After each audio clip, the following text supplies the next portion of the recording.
بەناوی خوای گەورە سڵاوتان لەبێت بینەرانی بەڕێز و خۆشەویست ناکۆکیەکان لەبارەی پرۆژە یاسای پاڵپشتی کورتێنانی دارایی لە پەرلەمانی عێراق بەردەوامن. بەشێک لەلایەنە شیعەکان و سونەکان دژیەوەن کە بەبێ بەرامبەر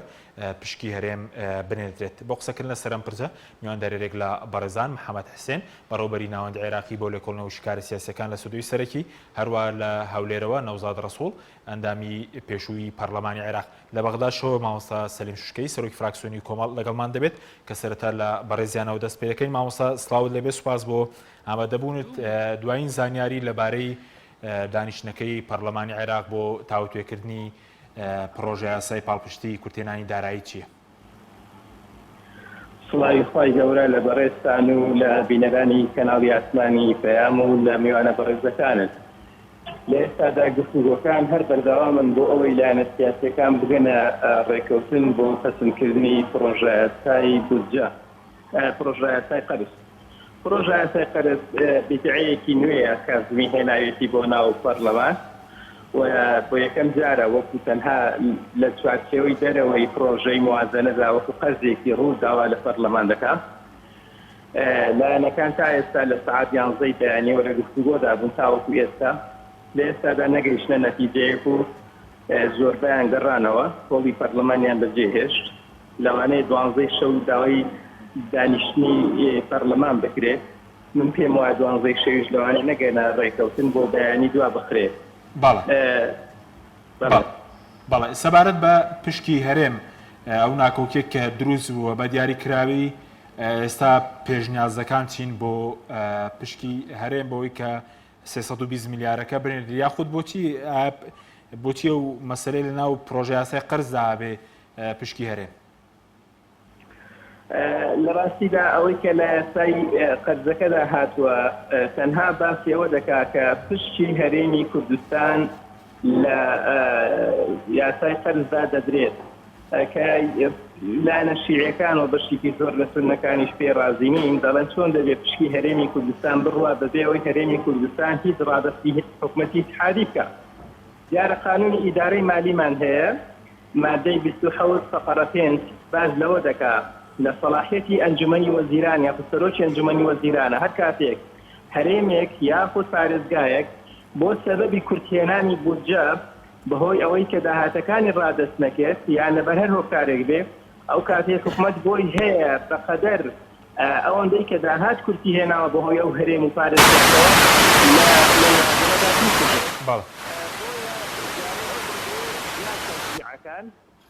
کە کورد پێی باش نییە لەبەرەوەی کە پێی باش بوو هەمان ئەو ململانە استراعانە دارش کە دروست دەبێت. شیعەکان و سونەکانیش یاخۆ بەشی زۆر شیعەکان چونترن لە جاران پێیان وایە ئەو مۆڵەتانەی بە هەرێمی کوردستان دراوە بۆ ئەوەی پابەند بێ بە التیزامە مالیانەی کە لەسەرێتی هەموو مۆڵەتێکی پێدراوە تا ئێستا پابەند نەبووە. ئەوەی چێشکە لە ژێشەکان ئێمەش پێمان خۆشە هاوڵاتیانی هەرێمی کوردستان نەبنە ڕەحیەی ئەو ململانە سیاسیانی کە لە نێوان هەرێم و بەغدادا بوونی هەیە. بەڵێ ئێستا کەواتە بڵێن ئێستا پێشنیازەکان بەو شێوێن کاریم هەموو نەوتەکەی ڕادەست بکات 480,000 بەرمیل و هەموو داهاتی غەیری نەوتی اینجا بەغداد شای سەدارەیەکان بنێرێ. ئێستا پێشنیازەکان بەم شێوێن پێشنیارێکی هەیە، پێشنیاری ئەوە دەکەن ئەوان لە زیاتی ئەوەی ئەو بڕگەیە لا بدرێت هەموو نەوتی هەرێمی کوردستان ڕادەست بکرێت، هەموو نەوتی هەرێمی کوردستان بە تەواوەتی ڕادەست بکرێت. لە مقابلدا حکوومەتی عێراق شایستەدارایەکانی هەرێمی کوردستان بدات لەگەڵ کولفەی شەریکات، ئەو شەریکاتانەی کە کولفەکەیان لە ئەستۆی حکوومەتی هەرێمدا تاکو ئێستا، بەڵام ئەوەش لەلایەن نوێنەری حکوومەتی هەرێم و بەتایبەتی فراکسیۆنەکانی کوردستانەوە ڕەت کرایەوە، چونکە دڵنیان لەوەی کە حکوومەتی هەرێمی کوردستان ناچێتە ژێرباری ئەوەی هەموو نەوتەکە ڕادەستی حکوومەتی اتحادی بکات. باڵێ ئەی ئێستا بڵین پێت بێت لەسەر چی ڕێ بکەون 320 میلیارەکە کێشەی بۆ دروست نابێت؟ لە ڕاستیدا کازمی تۆزێک کردی هەیە، چونکە بەشێک لە لایەنە شیعەکان بەتایبەتی فتح لەگەڵ بەشێکی دیکەیان عەسایی بوو ئەوانە لە کەمیندان بۆ کازمی تاکو فەقەرەیەکی وای بەسەر باسێت فەڕێ بتوانین استیجوابی بکەن بۆ پەرلەمان ئەویش بەترسەوە مامەڵە دەکات لە ترسی ئەوە کازمی خۆی هاتبوو لە میژنەکە دادەنیش چ فەقەرەیەک تووشی مەسئولیەتی ناکات چ فەقەرەیەک تووشی مەسئولیەتی لێپرسینەوەی دەکات بەڵام بەداخەوە حزوری خۆشی شەفاعەتێکی وای بۆ نەکرد و نەگەشتە ڕێکەوتن لایەنەکان دایانەیە بەڕاستی لەگەڵ هەرێمی کوردستاندا بگەن بە ڕێککەوتن بەڵام بە مەرجێک هەرێمی کوردستان نەوتەکە ڕادەستکە یاخۆت نەوت یعنی ناتێت 320 میلیارد ساڵانە مانگانە بدرێت بە هەرێمی کوردستان بەبێ ئەوەی هەرێمی کوردستان هیچ سیستەمێکی مالی جێبەجێکە ئەوە بۆتە جێگای عاجزی لایەنە شیعەکان و ئێمەش پێمان قەنەعەت پێ ناهێنرێن ئێمە لە 2008ەوە بۆ هەر موازنەیەک بۆ هەر گفتوگۆیەک بە تکا بەڕجا بە شەفاعەت توانیمانە قەنەعەتیان پێ بینین بەس خۆتان دەزانن تکا و ڕجاش هەر مانگە 2 مانگ و ساڵە 2 ساڵ خۆشە بۆیە پێویستە هەرێمی کوردستان هێندێک هەنگاوی فعلی بنێ بۆ ئەوەی چیکە ئێمەش تووشی ئیحراجی نەبین وبالتأكيد لأن سنية كان وتروشي برلماني جبونك يعني ناو بوي كريكون توزيق نرميش تشيشن بلام وقو بيويس دتوان بلام نقشتم بصيغريك ليه سادة كان صيغة شتيك نسرايا وبلام للاين هري وفدي هريم ورس كرايا باشە ئەی بە دیاریکراوی سەفەر لایەنە کوردیەکان بادوا پرسیارشم بۆ کورتی داوای چی دەکەن بە دیاریکراوی داوای چ جۆرە سێغەیەک دەکەن لە پرۆژەی یاساکە خۆتان دەزان لایەنە کوردیەکان هەموو کۆبنین پێکەوە لایەنە کوردیەکانی دەستڕۆیشتی دارین کوردستان پارتیوێکێتین پارتیوێکێتی جۆرێک لە خیفابیان هەیە و لایەنە کوردیەکانی کە ئێمە لایەنەکانی دیگە لە پارتیوێکێتی داوا دەکەین کە پشتی هەرێمی کوردستان بدرێ و لە مقابلیشدا ڕێکەوتنی ڕاستەقینە لەدەست ئێمەدانە ئێمە هەم لە کوردستان هەم لە بەغداش لایەنێک ئۆپۆزیسیۆنین هیچ پۆست و کلەیەکمان نییە لە حکوومەتی نە عێراق نە هەرێمی کوردستاندا بەڵام ناشمانەوێت لەو کتەدا خەڵک و هاوڵاتیان ببنە قوربانی چونکە لە عێراقیش تا ئێستا نزیکەیە و بۆ 25 ڕۆژ تێپەڕیەوە بەسەر ئەو مانگەشدا موسە تەوزیع نەکراوە دابەش نەکراوە لە هەرێمی کوردستانیش ئەوە هەر بۆ سلمانجێکە دیسان کێشە و گرفتیان هەیە ئێمە حەزمان لێ بەڕاستی هەرچی لە تواناماندا هەیە بیکەین بۆی لێکیان نێزیکەینەوە بەڵام بەداخەوە جۆرێک لە تەنافور و لێک دووری هەیە ئینشاءالله ئەم شەو تاک و بەیانی لێک تێدەگەن بە سیغەیەک کە هەردووکیان بگەن بێت بەڵێ سوپاسان دەکەین زۆر سوپاس بۆ بەڕێز مامۆستا سەلیم شوشکەی سەرۆکی فراکسیۆنی کۆمەڵ لە پەرلەمانی عێراق کە لە بەغدادەوە لەگەڵمان بووی زۆر سوپاس کاک محەممەد جەنابیشت بەخێر بێی بەرلەوەی کە بچینە سەر مەسەلەی پشکی هەرێم دەمەوێت سەرنجی بەڕێز بزانم لەسەر ئەو پرۆژە یاسای قەرزە ئایا حکوومەتەکەی مستەفا کازمی بەفعل پێویستی بە قەرزە بۆ دابەشکردنی موچە بەڵێ سوپاس بۆ دەرفەتە کاک حەکیم لە ڕاستیە حکوومەتەکەی مستەفا کازمی لە مانگی حوتەوە بە پشتبەستن بە قەرز ئەڕوا بەڕێوە لە مانگی حوتەوە بە پشتبەستن بە قەرزی ناوەکی قەرزی ناوخۆی موچەی فەرمانبەران و خەرجەکانی دەوڵەت دابینەکە ئەگەر لە بیرتان بێ لە مانگی حوتا ئەوەی یاسای یەکەم یاسای قەرزیان تەمریر کرد بە پێوی یاسا بۆیە حکوومەتی عێراق بۆی هەبوو 13 تریلیۆن دینار قەرزی ناوخۆی بکەوە 5 میلیارد دۆلاریش قەرزی دەرەکی تەمان لە ئەستی دەرەکییا کەس قەرزی نا بە حکوومەتی عێراق تا ئێستا شەوقا 5 میلیارد دۆلاریان دەست نەکەوتووە بەڵام هەموو ئەو قەرزە ناوخۆی کە بۆیان هەبوو بیکەن لە بانکی ڕەشید و ڕافیدین کردیان و ئێستا ئەو پارە خوراوە و ئێستا خۆشیان ئەلانیان کردو ئەگەر بێت و قەرزی کەنەکە ناتوان موچەی فەرمانبەران دابین بکەن ئەو سێ مانگە کە موچە نەدراوە مانگی 10 و مانگی 11 مانگی 12 پێشبین دەکرێت پێویستی بە چەندە بۆ هەموو بڵین موچە و خزمەت گوزاری و پێویستی بەچەند قەرزیشەوە داهاتەکانیشی چەندە بڵێن دووسێ تەقدیراتی جیاوازەیە بۆی حکوومەتی عێراق پێویستی بە چەندە لەو سێ مانگە ڕێیەکەی ئەڵێ پێویستی بە کەمتر لە 10 تریلیۆن دینارە ئەگەر بێت و باسی موچەی خانەنشینان و فەرمانبەران بکەین ڕێیەکی تر هەیە ئەڵێ نەخێر دەوڵەتی عێراق التیزاماتی دیکەی دارایی هەیە بۆ نمونە مەسەلەی ئەوەی کۆبوونی خۆراکی هاوڵاتیانە بێ دابین بکە ئەبێ دەوا و دەرمان دابین بکە خەرجی عسکەری و خەرجی سیادی ئەوانەیە هەیە قەرزی دەرەکی کەی لایە قەرزی ناوخۆی لایە ئەبێ سووی ئەم قەرزانە بە لە نەتیجا ئەم ڕێ پێی وایە هەر شتێک کەمتر بێ لە 20 تریلیۆن کەمە بۆ ئەوەی ئەو سێ مانگە ئیداری دەوڵەتی عێراقی پێ بکەیت ڕێیەکی دیکەش هەیە ئەڵێ نەخێر ئەگەر بێت و داهاتەکانی عێراق خۆی هەژمار بکەین لەم سێ مانگە ئەکرێ لەگەڵ 12 تریلیۆن دیناری دیکەی قەرزی ناوخۆیە بە باشی ئەم سێ مانگە ئیدارە بکە. ئەمە زیاتر ڕئی زۆربەی ئەندامانی لیژنەی داراییە و هەر ئەمەش ڕەنگە تەمریر ببێت و ببێتە قرار ناو پرۆژە یاساکە. مشکلەکە ئەوەیە کاک حەکیم ئۆکەی ئەم سێ مانگە تەواو بووە ئێمە گەشتینە مانگی یەک بەڵام دوای ئەوە چی؟ کام لە کێشەکان چارەسەرە بێ. ئەنی مشکلانی بەرپرسانی عێراق کە داوای 41 ملیار دیناریان کرد 41 تریلیۆن دیناریان کردووە ئەویان لێوە دیارە لە مانگی 2-3 ڕەنگە هەر پێست پێست بە قەرز بەستن. لەبەرەوەی هەموو ئاماژەکان هەموو پێشبینە گەشتبین و ڕژبینەکان لە ئاستی دنیا باسیەوەکەن نرخی نەوت لە 2020 ناچێتە $145. ئەمە شەومان پێڵێ داهاتەکانی عێراق هەرگیز بەم ئێستای بەرهەمهێنانەوە بمێنێت و هەرگیز ناگاتە 4 ملیار دۆلاری مانگانە. ئەم مانگە بابڵێ مانگی ڕابردوو کە تێمان پەڕان عێراق 3 ملیار و 400 و شتێک هزار دۆلار هینی هەبوو $1,000,000 داهاتی نەوتی هەبوو لە کاتێکە لانی کەم پێویستی بە 6 ملیار و نیو دۆلاری مانگانە هەیە بۆی خەرجێ زۆر سەرەتای و ئەساسەکانی دابین کا بە موچە و حەقی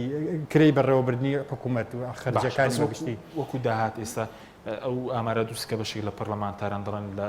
لەو سێ مانگەدا حکوومەتی عێراقی 4 تریلیۆن داهاتی هەیە و بۆ پڕکردنەوەی بڵێن کورتێنانش پێویستی بە 9 تریلیۆنەیە. یعنی خۆی بە هەموو داهاتی نەوت و غەیری نەوتی و باج و ئەوانە 4 تریلیۆن دەبێت داهاتی عێراق. نا پێم وایە ئەو ڕقەمە تۆزێک مبالغەی تایە لەبەرەوە ئێمە بۆ نمونە لە مانگی ڕابردووە کە حکوومەتی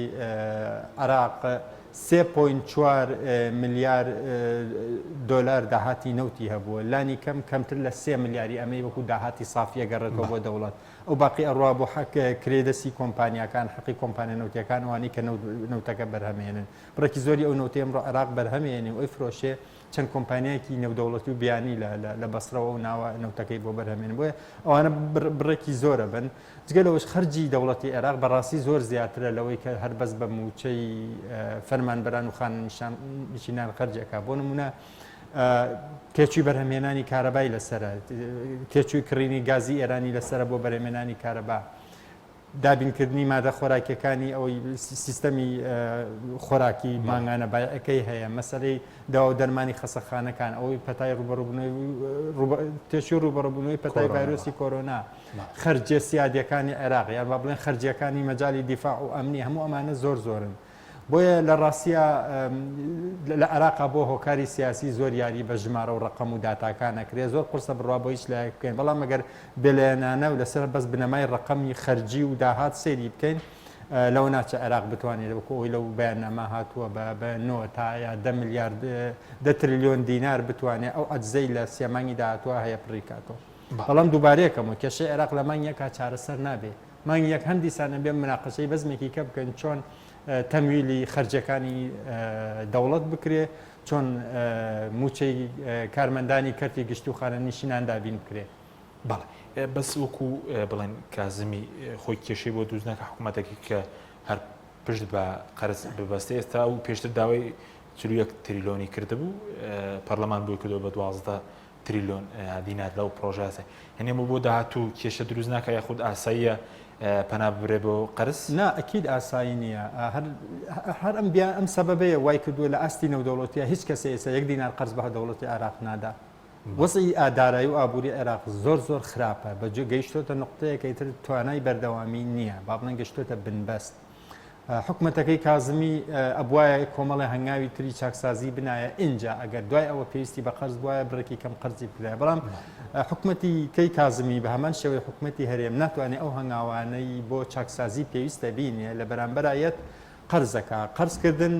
لە وەکو ئاستی کورتماوە دەستکەوتی سیاسی ڕەنگە بۆ کازمی دابین کە وای لەکە بەردەوام موچەی کارمەندانی کەرتی گشتی و خانەنشینان بدا بەڵام لە ئاستی دوورماوە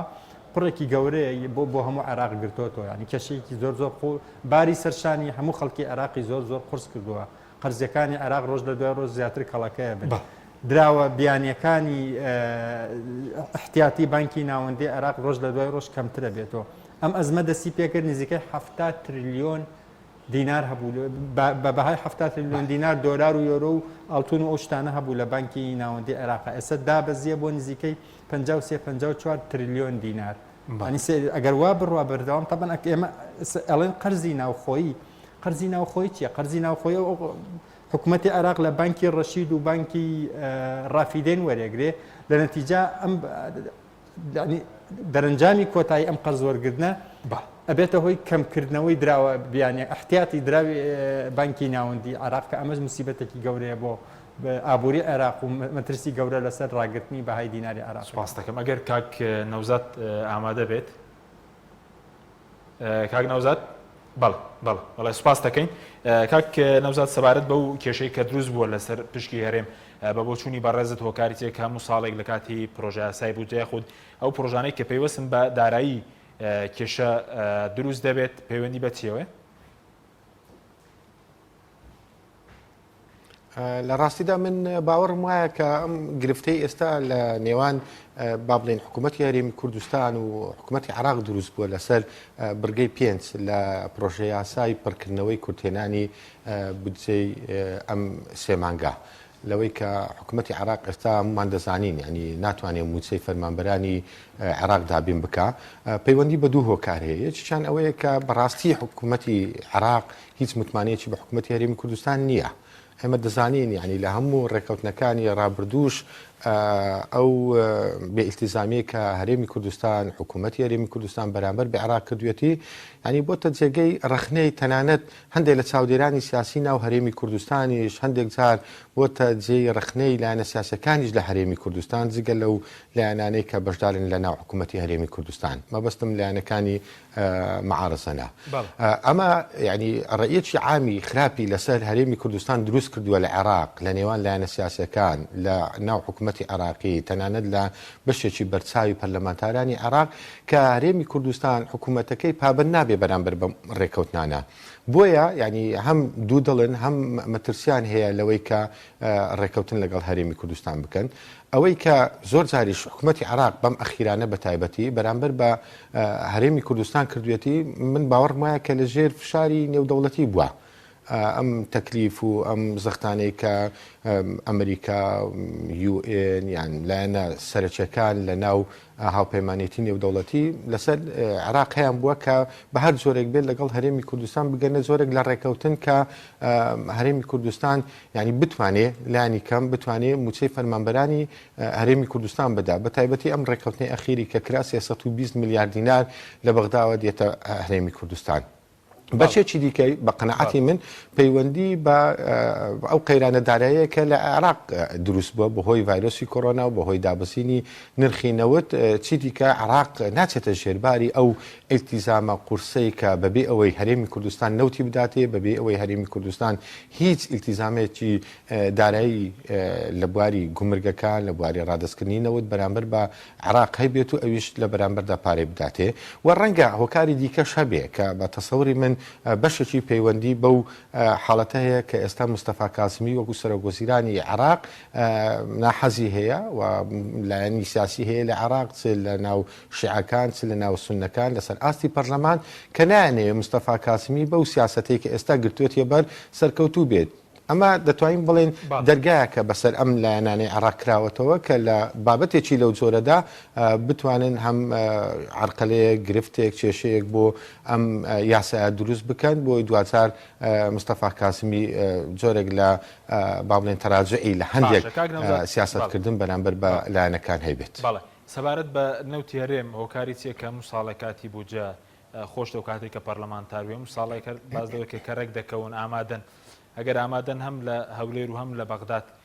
بۆچی کۆتایی بەم کێشەیە ناهێنرێەوە هەر فەرمانبەران ببنە قوربانی؟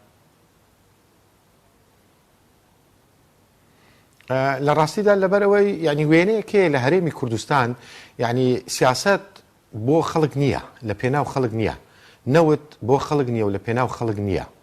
داهاتی هەرێمی کوردستان بەداخەوە بەهۆی ئەو قۆرغکاریە کە لە حکومڕانی لە هەرێمی کوردستان هەیە ئەمە دەزانین یعنی دوو حزبی سەرەکی هەن پارتی و یەکێتی کە ئەم دوو حزبە هەتا پێیان بکرێت هەتا پێیان کرابێت نیان هێشتووە ئەم حکوومەتە بە شێوەیەکی گشتی لە قازانجی خەڵک لە قازانجی هاوڵاتی لە قازانجی موچەخۆرانی هەرێمی کوردستان بێت تەمەشاکە لە دەرەنجامی ئەو هەموو ساڵانەی ڕابردوو لە سیاستکردن لە حکومڕانی دوو چینی جیاواز بە یەک زۆر دژ بە یەک دروست بووە لە کوردستان چینێک کە نخبەی سیاسی پێ دەڵێن قیادە و بنەماڵە و خێزانی سیاسین کە زۆر زۆر لە حەدی طبیعی خۆی دەوڵەمەند بوونا و ژیانێکی شاهانە ژیانێک کە تەوەقع ناکرێ ینی چۆن دەژین و لە بەرامبەر ئەوە ژیانێکی جیاوازتر کە پەیوەندی بە ژیانی هاوڵاتی موچەخۆر و کەسوکاری شەهید زیندانی سیاسی تێکۆشەری دێرینی ئەم وڵاتە هەیە خەڵکانێک کە ڕۆشنبیرن خەڵکانێک کە بەڕاستی دڵسۆز و پەرۆشی ئەم ئەزمونەی هەرێمی کوردستانن کە دەبینین ئەوانە لە ژیانێکی زۆر خراپ دەشین ژانێک کە گەیشتە ئەوەی کە ینی مامۆستای خوێندنگاکان مامۆستای ئاینی پیاوی بەڕێزی ئەم وڵاتە شکۆ و کەرامەتی بکەوێتە ژێر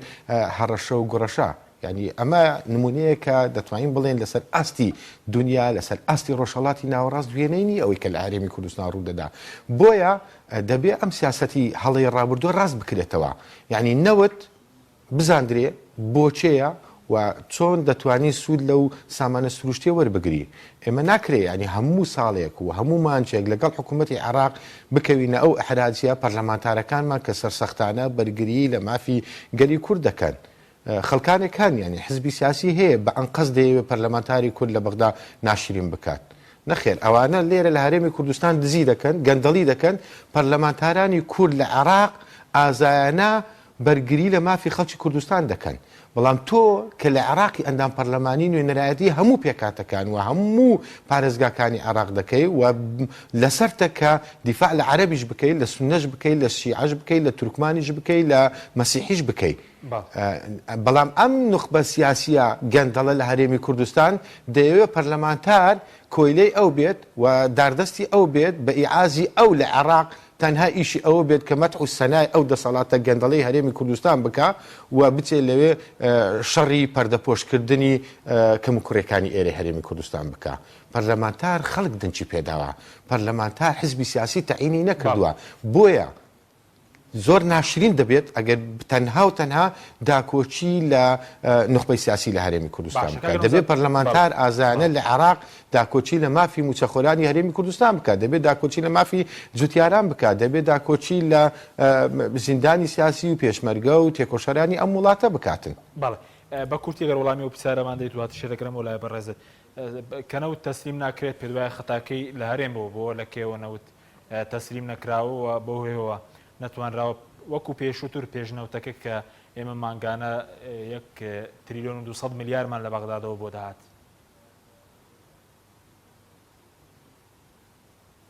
ئەگەر بگەڕێنەوە ساڵانی زۆر پێشتر زۆر زووتر کاتی خۆی لە بیرمانە یعنی هێشتان حکوومەتی هەرێمی کوردستان نەوتی نەدەدا عێراق و نەوتیشی لەگەڵ تورکیا اتفاق نەکرد بوو تەنها ئەو نەوتێک کە دەفرۆشرا بە تانکەر و بە هەندێک شێوازی جیاوازتر دەفرۆشرا پارەیەکی خەیاڵی زۆر گەورە لە عێراقەوە دەهاتە هەرێمی کوردستان ئەو پارانەی کە لە بەغداوە دەهاتە هەرێمی کوردستان لێرە یعنی چی پێکراوە با ئێمە یعنی ئیغرا نەبین با هەڵ نەخەڵەتێن بەوەی کە جادەیەک لەوێ شەقامێک لەوێ و کۆڵانێک لەوێ قیرکرایە با هەڵ نەخەڵەتێن بەوەی دوو عەمود دوو گڵۆپی جوانی لە سەر شەقامەکان لێدرا و پێکرایە با هەڵ نەخەڵەتێن بەوەی کە کۆمەڵێک بینای بەرز لە هەولێر و شارەکانی دیکە دروستکرایە ئەم بینایانە بەشی هەرە زۆری دەوڵەمەندەکانن بژانەوەیەکی ئابووری لە دوای 2023 لە هەرێمی کوردستان و عێراق و تەواوی پارێزگاکان دروست بوو پارەیەکی وەکو باسم کرد خەیاڵی هاتە هەرێمی کوردستان ئەو پارەیە کە هاتووە ئەگەر بەراوردی بکەیت لەگەڵ ئەو پرۆشانەی کە لە هەرێمی کوردستان کراوە حکوومەتی هەرێمی کوردستان مووقیفی زۆری حراس دەبێت گەندەڵی زۆری پێوە کراوە سوپاس دەکەم تەخشان و پەخشانی زۆری پێوە کراوە بۆیە ئەگەر هەرێمی کوردستان بەتەمایە خەڵکەکەی خۆی بە شێوازێکی شەرەفمەندانە بژێنی موچەی فەرمانبەرانی هەرێمی کوردستان بدا دەبێت دووشت بکە کە زۆر زۆر گرنگە یەکێکیان ئەوەیە پرۆسەی چاکسازی لە هەرێمی کوردستان بەمانە ڕاستەقینەکەی جێبەجێ بکە و دووەم لەگەڵ عێراق ڕاستگۆیانە و شەفافانە بچێتە نا ئەو ڕێکەوتنا و چەند ئیستعدادی تێدایە لە ڕادستکردنی نەوت بیکە و پابند بێ بە ئیلتیساماتەکانەوە و لە هەر لەحظەیەکیش کە بینیمان عێراق پابند نییە ئەو کاتی حکوومەتی هەرێمی کوردستان و لایەنە سیاسەکان و خەڵکی کوردستانیش ئەو کاتی بەرامبەر بە عێراق بێدەنگ نابن. سوپاس دەکەم کاک نەوزەت کاک محەممەد سەبارەت بە هەرێمی کوردستان پێ دوایە دوجار هەر بتوانرێ ئەو 320 میلیارە بۆ ئەم ساڵ بەردەوام بێت یاخود هەرێم ئەگەر خۆی نێوتەکە نەفرۆشی عێراق بیفرۆشێت زیاتر پارەمان بۆ دەکا بڵین خۆی ئەزانی چۆن بە هەڵە لێکدانەوەیەکی بەهای ئەو 320 میلیارد دیناری ماگانە هەیە کە بۆ هەرێمێ ڕاستیە ئەوە خۆی عادەتەن بوجە و بەشە بوجەی هەرێم ئاخرجار کە ڕێکوتنە زارێکەکەیان کرد لە مانگی هەشتی ئەم ساڵە تەقدیر کراوە بە زۆر زیاتر لەو 320 میلیارد دینارە. بەڵام چیەکە حکوومەتی عێراق ئۆتۆماتیکی وەزارەتی مالیە بڕێکی زۆری لێداشکێنێ وەکو ئەمە با بڵێن بەهای داهاتی خاڵە سنووریەکانە هەرێم تەسلیمی ناکە ئەوان لێو لێدا ئەشکێن بڕێکی تریشی لێدا ئەشکێنێ ئەمە بەهای ئەو 250,000 بەرمیل نەوتەیە کە ئەبوایە هەرێم تەسلیمی بەغای کردایە بەڵام نەیکردووە لە نەتیجەی دوای ئەو هەموو لێدەرکردن و داشکاندانە حکوومەتی عێراق 320 میلیارەکە ئەنێرێ ئەمە با بڵێن کۆتا مافی دارایی هەرێمە کۆتا شایستەی دارایی هەرێمە دوای دەرکردنی بە ئەو بڕێکە پێویستە لە بۆ خاڵە سنووریەکان و بۆ هەناردەی ڕۆژانەی نەوتی هەرێم کە ئەبێ لە ڕێگای سۆمەوە بۆ عێراق بیفرۆشێکە نایدا. اینجا ئیسە مشکلەکە چێ؟ ئێستا مشکلەکە وەیە هەرێم تۆمەتبارەکەن بۆەوەی کە 320 میلیۆنەکەی وەرگردو و نەوتیشی ڕادست نەکردووە. خۆی لە ڕاستیا بەهای ئەو نەوتەی هەرێم ڕادستی نەکردووە لی داشکی لە بوجەکەی داشکێنراوە پێشتر. ئەوەی خاڵە گومرگەکان کە ڕادستی نەکردووە لی داشکێنراوە. هەرێم بۆ ڕادستی ناکاو بۆچی ئەیڵە لێەوە پارەی لێدا بشکێن ئەمەش بەشێکی علاقەی بەو گەندەڵیەوە هەیە کە سەرکردایەتی سیاسی هەرێم و بەرپرسەکانی پارتیویکەتی لە خاڵە سنووریەکان و لە مەلەفی نەوت و دۆسیەی نەوتۆ دەستیانەکەوێت. طبعا ئەمە مەلەفێکی زۆر پیس و پڕ لە گەندەڵی و فەسادەتەم داکۆکی لەوە ناکەم. بەڵام ئەگەر وەکو سێری کۆی گشتی وێنەکە بکەین لێرا هەرێمی کوردستان و خەڵکی هەرێمی کوردستان فعلەن مەغدورە لە معادلەکە مەغدوریشە لە بەرەوەی باجی گەندەڵیەکانی سەرکردایەتی سیاسی کوردەدا. باش. ینی ئەو پارەی کە هەرێم ڕادستی نەکردووە لە خاڵە سنووریەکان و لە هەناردەی ڕۆژانەی نەوتی کە ئەبوایە 250,000 بەرمیلی تەسلیمی سۆمەم کرا بای ئەوان لێداشکاندووە. سیانەوە هەر هەموو بەشە بوجێ هەرێم ببڕن لەسەر ئەوەی کە ئەو نەوتی ڕادست نەکردووە لە کاتێکا پێشتر بڕیویانە ینی باش کێشەکە چیە؟ نەوت بۆتە بەڵایەکی گەورە بۆ هەرێم ئێستا خۆی کاکە حەکیم لە ڕاستیان نەوت بڵای گەورە نییە بڵای گەورە ئەو سیستەمە ئەو ڕژێمە ئابووری و سیاسەیە کۆی گشتی عێراقی لەسەر بیناکراوە لە ساڵی 1950 ئەوەی کە بە درۆ ناونراوە ئیشتراکی و کە تەنها لە دابشکردنی هەژاری و نەهامەتیا بۆتە سیستەمێکی ئیشتراکی نیە لە هیچی کا ئیشتراکی نییە. ئەم ڕژێمە سیاسیە ئەوەی کە بە عەرەبی پێ ئەڵێن ڕێعی یان کرێخۆری یا ئەمی کە بەس تەنها بە داهاتی نەوتت هەیە و داهاتی نەوتیش دەوڵەتەی بەخشێنێتەوە عادەتەن لە هەموو دنیا نەکرد لای خۆمان ئەمە مۆدێلێکی سیاسی دروستەکە کە نخبە سیاسەکە وەکو مافیا تەنها ململانیانە لەسەر سەرچاوی و داهات و پارە. کەی داهات و پارە کەی ڕێع زۆر بوو کەی کرێی نەوت و داهاتی نەوت زۆر بوو ئەمانە پێکەوە ئاشتیانە دانیشن و کێشیان نییە. بەڵام کەی داهات و کرێی نەوت کەم بوو ئیتر ململانێ لە بینی ئەم دوو نخبا دەست پێکە ململانێ لە بینی هەولێر و بەغا دەست پێکە لە ناو هەولێرا ململانێ لە بینی پارتیویکێتەیە دەست پێکە لە ناو پارتیویکێتیا ململانێ لە بینی باڵەکان و کوتلەکانە دەست پێکە. گەوهری ئەم هەموو ئەم ململانیانە ئەوەیە کە ئەم سەرکردە سیاسیانە ئەم ڕژێمە سیاسیە ئەم نخبە سیاسیە بە باج ناژی حکومەتەکەیان ڕژێمەکان بە باج ناژی بە ڕەنجی خەڵک ناژی بە پشتبەستن بە چالاکی ئابوووریەکان لە کەرتی تایبەت و لە ژیانی خەڵکا ناژی بە کرێ ئەژی کە کرێ کەم بوو هەمووان بە دوای کێشە و شەڕ ڕاگەڕن بۆی بەشی خۆیان زیادکەن چونکە بڕەکە بڕێکی دیاری کراوە کە من بردم تۆ بێ بەشەبی کە تۆ بردم من بێ بەشە بم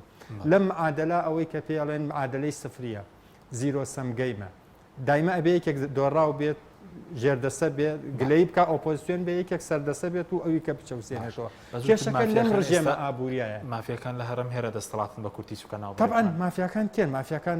لە کوردستانە مافیەکان ئەوانن کە دەسڵاتیان بەدەستۆیە کە تۆ دەستاتی گردە دەستۆ یەکسەر سەرچاوی داهاتی شەگری دەستەوە کە سەرچاوی داهاتە گردە دەستۆ دەست و پەیوەندەکانی خۆت تێرەکەن نەخرێتە خزمەتی خەڵک زیاتر دەخرێتە خزمەتی چی بڕێکی کەمی ئەخرێتە خزمەتی خەڵکۆ لە ڕێگەی خزمەت گوزارە گشتیەکان و یا ئەوەی ئەو سیستەمی دابشکردنی مەسەرەن خۆراک و ئەوەی تری بڵێن بەشی هەرە زۆری بۆ لە ڕێگەی گەندەڵی لە ڕێگەی با بڵێن نادنە دەرەوەی بۆ دەرەوەی عێراق و کوردستان ئێمە بیانی سەدان کەیسمان بینی وەرە چەند ساڵی ڕابردووە چۆن پارە عێراق و کوردستان نێردراوەتە دەرەوە چۆن پارە عێراق و کوردستان زۆر بە خراپی ئیدارە کراوە دۆڕێنراوە لە قومار و لە کەیسی بازرگانی غەڵەتە نمونە زۆرە ئەگەر ئەتوانین هەتا بیانی نمونە ڕێز بکەین مشکلەکە چییە هەتا ئەم ڕژێمەوە بمێنێتەوە ئێمە 3 مانگ 4 مانگ 3 ساڵ لە ئاشتیان بەڵام 4 مانگ 3 ساڵیکە لە شەڕ و ململانیای سپاس دەکەم سپاس بەڵێ نێرانی بەڕێز ناوبڕێکی کورت و دەگەڕێین وڵات تۆپ ئارت تاکە بریکاری تۆڕی میدیایی کۆمەڵ بۆ بەرهەمهێنان و بڵاوکردنەوەی ڕێکلام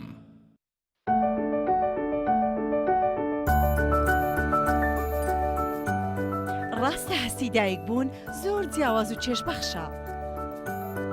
بەڵام بەرپرسیارەتێکی قورسیشە ئەرچی دایک پاراستنی تەندروستی و گەشەکردنی منداڵەکەیەتی باشترین خۆراک بۆ منداڵەکەی شیری دایکە بەڵام لەبەر هەر هۆکارێک دایک نەتوانێت لە شیری خۆی بە منداڵەکەی بدات باشترین جێگرەوە کۆنفیلاکە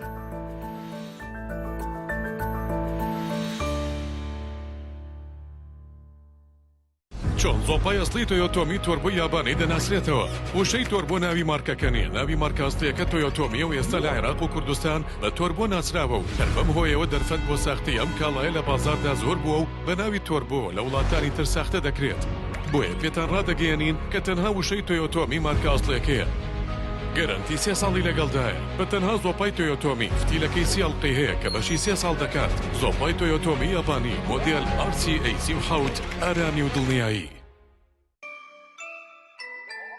ئەم قڕاناوی چالاکە حەزی لە چپسێکی چاکە بۆیانینی لای تاکە زۆر تەندروستە و زۆر پاکە ئەم چەشناوی باریە حەزی لە چپسی نینیە نینی تامی سروشتیە هیچ چپسێک وەک ئەو نییە هەر جوانیش کوڕێکی جوانە حەزی لە ئاهەنگێرانە لە یادی لەدایک بوونەکەی چپسی نینی بوو هەڵبژار دەکەی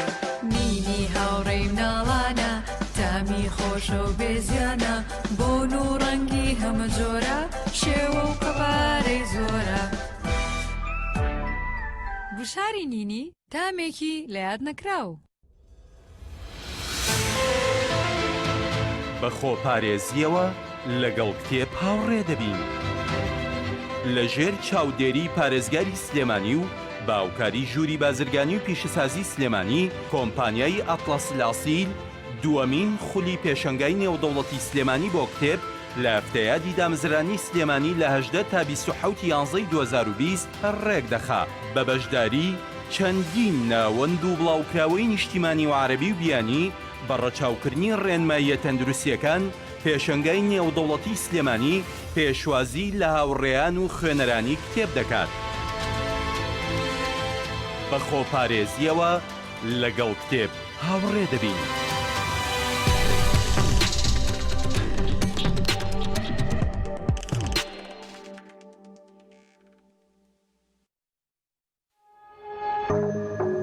تۆپ ئارت تاکە بریکاری تۆڕی میدیایی کۆمەڵ بۆ بەرهەمهێنان و بڵاوکردنەوەی ڕێکلام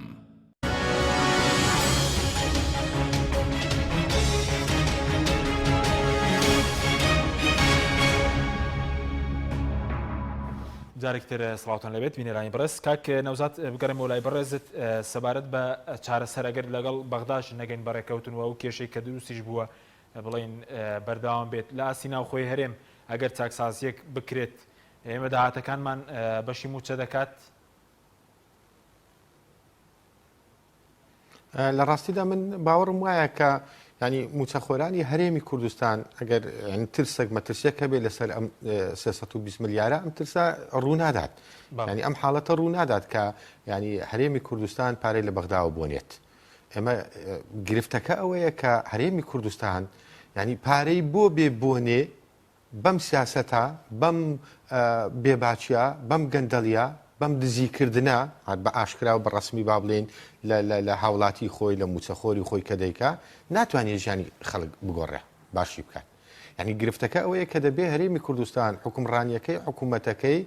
لە بنەڕەتەوە سیاسەتێکی تازە بگرێتە بەر کە ئەم سیاسەتە بۆ خەڵکو لە پێناو خەڵک بێت. ئایا حکوومەتی هەرێمی کوردستان ئەمە دەکایان ناکە گرفتە ڕاستەقینەکە ئەوەیە. ئەگەر ناخۆ من دەزانم ینی بەشێکی ئەو ناکۆچی و ململانیە و چێشمێکە ئێستا لە پەرلەمانی عراق لە ناو لیژنەی دارایی کە دروست بووە لەسەر بەرگەی 5 پەیوەندی بە هۆکاری سیاسی هەیە. ینی ئەو فاکتەرانەی کە پەیوەندیان بە مستەفا کازمی و لەلایەک و نووری مالیچی لەلایەک و باڵی شیعە تۆندڕەوەکان لە عراق هەیە و بەشێکی سونەکانیش کە پاڵپشتیان دەکەن. بەڵام ئێمە خۆ نابێ ئەنی هەر بڵین ئەم کێشەیە کە ئێستا لە عێراق هەیە نا ئەمە پەیوەندی بە کێشە و مەشاکلی ناو باڵەکانی هێزە سیاسەکان لە عێراق هەیە پەیوەندی بە شیعە هەیە پەیوەندی بە نووری مالیچیە پەیوەندی بە ئەسایبی ئەهلی حەق و پەیوەندی بە بەشێک لە پێکاتەی ناو ڕەوتی حکمە هەیە. ئەمە بیرکردنەوەیکی غەڵەتە. ئێمە بەردەوام هەرێمی کوردستان ئەم سیاسەتەی زۆر فاشیل بووە. عراقی کردووەتە عەلاگەیەک و هەموو کەموکوڕەکانی خۆی پێوە هەڵواسیوە. نابێ هەموو خەتاکە بخێنە سەر عراق.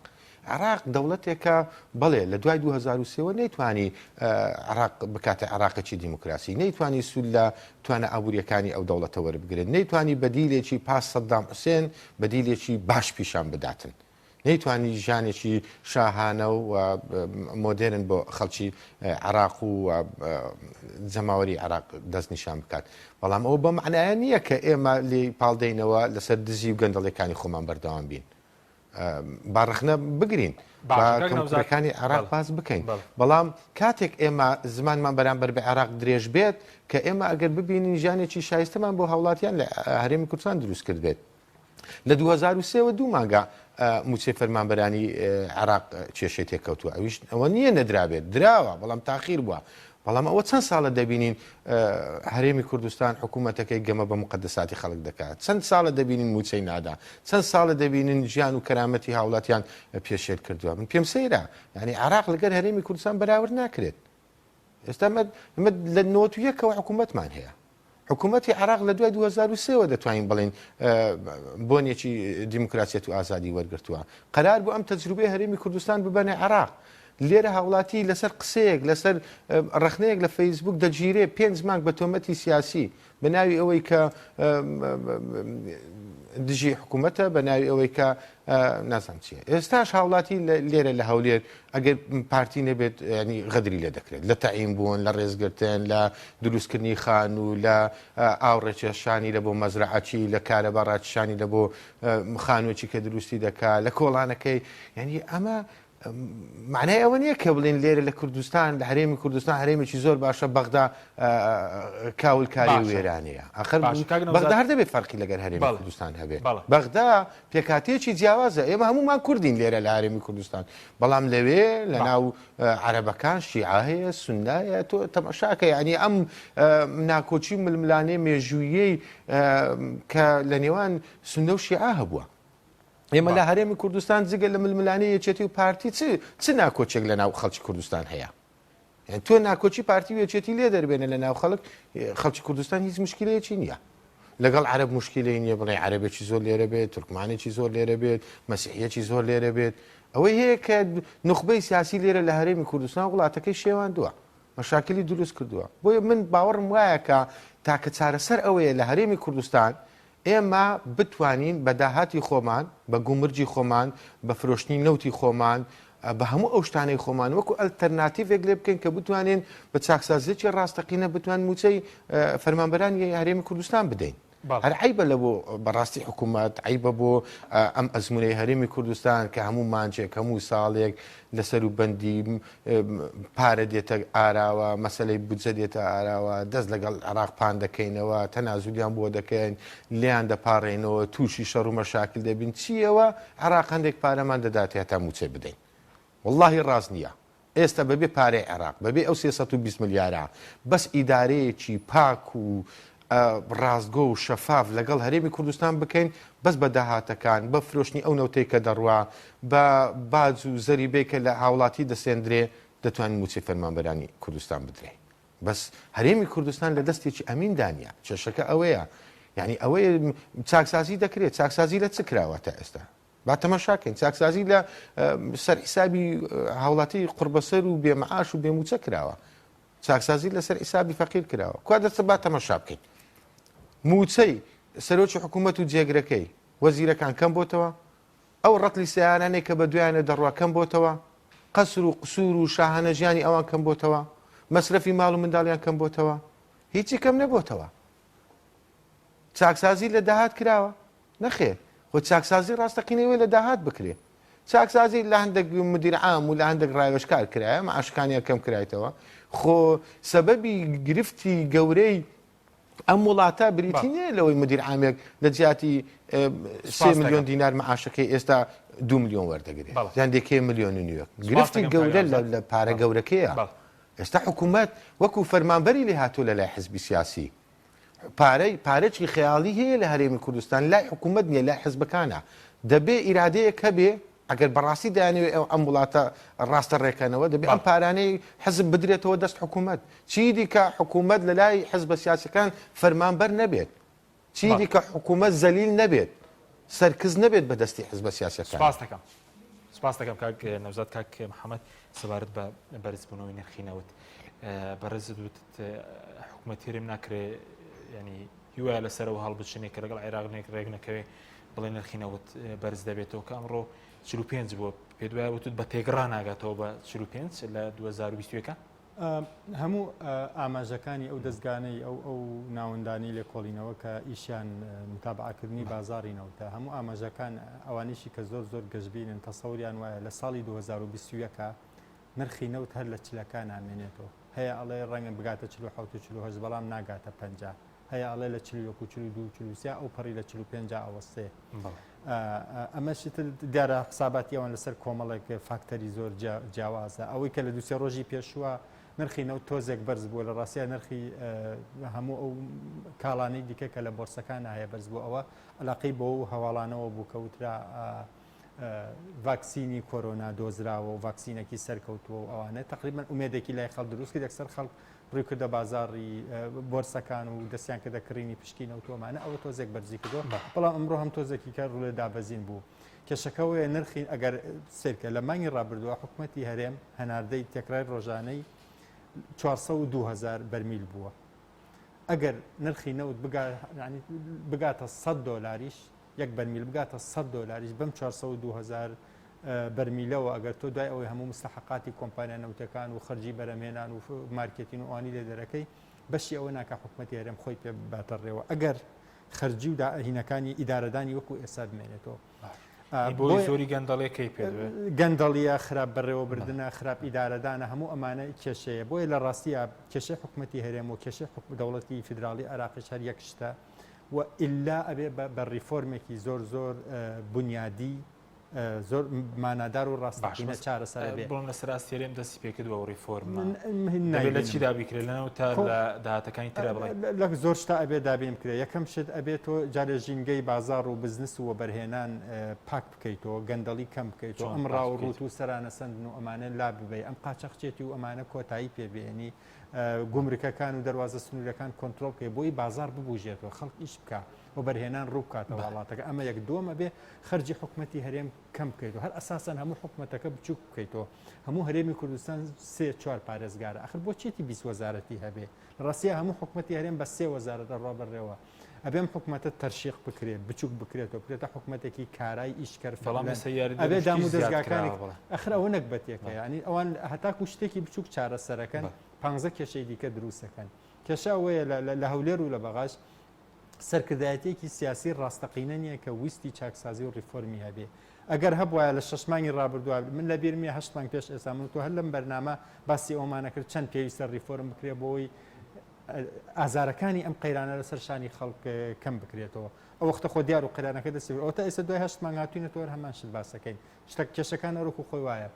ریفۆرمی ئابووری و دارایی و کارگەڕی ئەو شتانە بە ئیرادێکی سیاسی بەهێز دەکرێت و بە سەرکردایەتێکی سیاسی ئازا و پاک و نەزی هەکرێت لە بەغاو لە هەولێریشا ئەمەنیە بەداخەوە تا ئێستا بۆیە کێشەکان ئەوە نییە بڵێ مەسەرەن نرخی نەوت بەرز بێتیان نرخی نەوت بێتە 150 دلاریش ئەم کێشانەی ئەمڕۆی هەرێمی کوردستان هەروکو خۆیمێنێ ئەگەر بێت و ئەم ریفۆرمە نەکرێت و هەتا ڕۆژێک درەنگتر مانگێک درەنگتر ساڵێک درەنگتر ئەم ریفۆرمە بکرێ تێچووی ئەنجامدانی ریفۆرمەکە ئازاری ئەنجامدانی ریفۆرمەکە زیاتر و سەخترە بێ بە بیرمان نەچێ هەموو ریفۆرمێکی ئابووری و سیاسی تێچووی خۆی هەیە باجی خۆی هەیە قورسایی هەیە لەسەر شانی خەڵک لە موچەی کەمە بێتەوە خەڵک تووشی برسێتی و هەژاریە بێ زانی ئەم دقەیە سە قسەیتیاکەن سێکی دانیشتوانی عێراق لە خوار خێڵی هەژاری وە بەپێی تەقدیراتی بانکی نێودەوڵەتی من هەمووی سەعاتە پێش ئێستا لە کۆبوونەوەیکی ئۆنلاینی تیمی عێراقی بانکی نێودەوڵەتیا بووم نزیکەی 15 میلیۆن کەس لە عێراقا هەتا کۆتایی ئەم ساڵەکەونە خوار هێڵی هەژاریوە نزیکەی میلیۆنە 200 هزار کەس لە هەرێمی کوردستان هەتا کۆتایی ئەم ساڵەکەونە خوار هێڵی هەژاریوە یعنی سێرکە ئەمە هەمووی باجی قەیرانی داراییەوە ئەکیت ریفۆرمیش باجی خۆیە بەڵام ئەم ساڵ بیکە لە ساڵێکی کە باشترە و لە جگە لە ریفۆرم و چاکسازی لە ڕاستیە هیچ کێشەیەکی تر نییە بۆ پێشبین دەکرێت دۆخی بازار موچە لە هەرێم بەم شێوەی دارەدانە چی لێ بەسەر بێ ئەگەر هەر ئیدارەدان و سەرکردایەتیکردن وەکو ئێستا بمێنێتەوە کە ئەو خەرجی و داهاتی شەرۆک و ئیسە بێ ڕۆژ لە دو ڕۆژ کێشەکان قوڵترە بێت ئازار و مینەتی خەڵک زیاترە بێ قورسایی قەیرانەکە لەسەر شانی خەڵک زیاترە بێ و هەتا ڕۆژێک زیاتر ئەم قەیرانە درێژە بکێشێ لە ڕاستیە دۆخی بازار خراپترەوێ ئەو داکشان و داتەپینەی هەیە زۆر قوڵترە بێ و ڕۆژ لە دوای ڕۆژ ژمارە ئەوانەیە کەونە خوار هێڵی هەژاریوە زیاترە بن ئەو بازرگان و کاسبکارانی تووشی ئیفلاسیە بێ زیاترە بن بەداخەوە بۆیە مستەحیلە ینی بەبێ ریفۆرم و چاکسازیەکی بنیادی و ڕاستەقینە مەحاڵە چاوەڕێی باشتربوون بکرێت لە دۆخی ئابووری و دارایی و سیاسی هەرێمی کوردستانە تەنانەت نرخی نەوتیش بەرز بێتەوە ڤایرۆس و پەتای کۆرۆناش کۆتایی پێبێ ئێمە کێشەکانمان هەروکو خۆی ئەمێنێتەوە هەر زیادەکەگەر بێت و ریفۆرم و چاکسازی نەکرێت چونکە ئێمە پێش ئەم قەیرانە شەر کێشەمانە بوو کاکە ئیسم خەڵک بەس چاوی لەوەیە موچەی کارمەندان نادرێت کاکە هەمووی 750 هزار کەس لە کوردستانە هەمووی لەگەڵ خانەنشینانیشان ملیۆنە 200 هزار کەسن 6 میلیۆن کەس لە کوردستانە ئاژی ئەی ئەوانە چی لەکەی ئەبێ وەزعێک دروست بکرێت لە کوردستانە مۆزەف و نامۆزەفیش وەکو یەک بژین بە کەرامەتەوە سپاس دەکەم کاک نەوزەت کاتم زۆر کەمەوە بە سەبارەت بەم کابینەیە پێ دوایە شکستی هێناوە لە هەموو بوارەکانە لە بواری چاکسازی موچە ئەنجام نەدانی چاکسازیێکی ڕاستەقینەش